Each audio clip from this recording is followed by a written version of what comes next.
Hi friends, இன்றைக்கி நம்ம நாட்டுக்கோழி தண்ணி குழம்பு எப்படி வைக்கிறதுன்னு பார்ப்போம். நம்ம கோழியை நல்லா க்ளீன் பண்ணிக்கலாம்.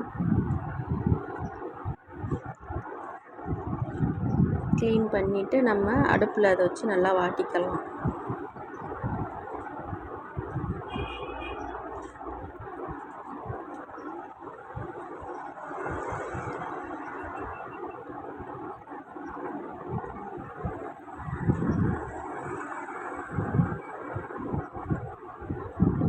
இது நம்ம கடையில் கொடுத்து க்ளீன் பண்ணுறத விட நம்ம வீட்டில் நம்மளாவே போய் க்ளீன் பண்ணால் நல்லாயிருக்கும்.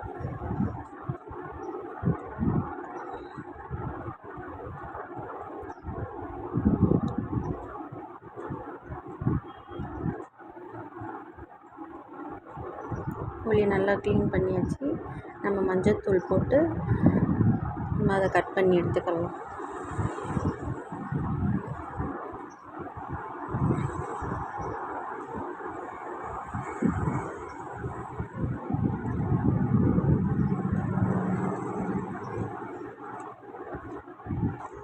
இது வெடைக்கோழி போல்.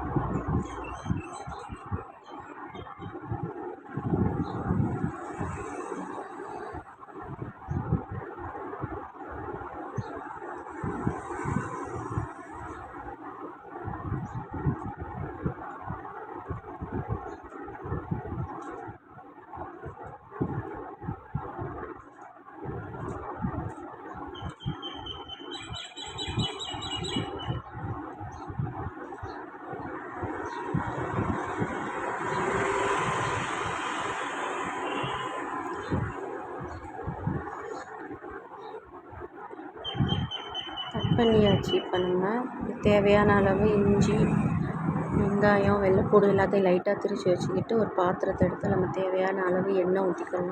எண்ணெய் ஊற்றி நம்ம திரித்து வச்சுருந்த வெங்காயம் எல்லாத்தையும் மிக்ஸ் பண்ணிவிட்டு நம்ம கட் பண்ணி வச்சுருக்கிற சிக்கனை போட்டுக்கலாம். கல்லுப்பு தேவையான கல்லுப்பு போட்டுட்டு நம்ம தண்ணி ஊற்றி கொஞ்சம் வேக வச்சுக்கலாம்.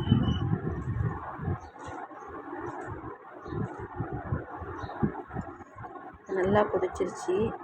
இப்போ நம்ம வீட்டில் அரைச்ச மிளகாத்தூள் போட்டுக்கலாம். குழம்பு மிளகாத்தூள் நான் ஒரு 4 ஸ்பூன் போடுறேன். நம்ம தேங்காய் அரைச்சி ஊற்றிக்கலாம். தேங்காய் எடுத்து வச்சுருக்கு. கொஞ்சம் கொதித்த பிறகு நம்ம வீட்டில் அரைச்ச கறி மசாலா பவுட்ரு கொஞ்சம் 2 ஸ்பூன் போட்டிருக்கேன் நான். நல்லா கொதித்து மசாலா வாடை போகட்டும்.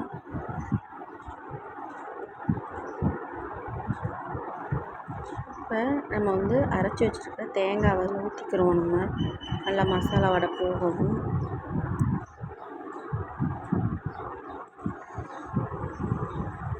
நல்லெண்ணெய் ஊற்றி அதை தாளித்து இறக்கிடலாம். கடுகு, கொஞ்சமாக கருவேப்பிலை போட்டுக்கலாம். போட்டு தாளித்து இறக்குனா நம்ம தண்ணி கோழி